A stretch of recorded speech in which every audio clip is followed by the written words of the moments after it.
Facebook ভাই ও বোনেরা, আমার ভিডিওটা উপরের দিকে ঠেলা দিবেন না, ফুল ভিডিওটা একটু দেখবেন, একটু কিছু শুনে যাবেন। আমার ভিডিওটা কীরকম হয় অবশ্যই জানাবেন।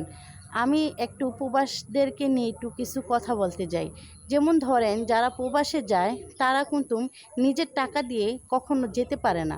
তারা নাইলে বাটি, যেমন ধরেন মায়ের কানের দুল, নাইলে বউর হার, নাইলে বইনের কোনো কানেরটা বা হাতের আংটি বা এগুলো বিক্রি করে, নাইলে জমি জমা আছে এগুলো বন্ধক থয়ে, নাইলে বিক্রি করে।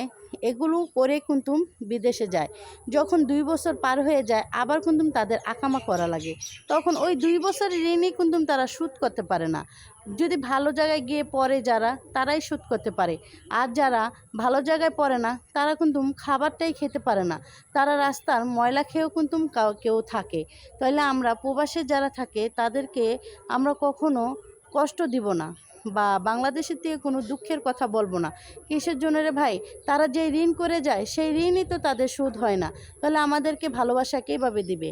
তাহলে আমরা তাদেরকে ভালোবাসা দিব মন থেকে, যেন তাড়াতাড়ি তারা সফলতা পেয়ে বাংলাদেশে ফেরত আসতে পারে, মার কানে দুল ফেরত দিতে পারে, জাগা জমি যেন ফেরত দিতে পারে, বোনের হার বা বউয়ের কানের টেডি যেন ফেরত দিতে পারে। তাহলে সবাই ভালো থাকবেন। আর আমার ভিডিওটা কীরকম হয়েছে অবশ্যই আপনারা জানাবেন। ধন্যবাদ।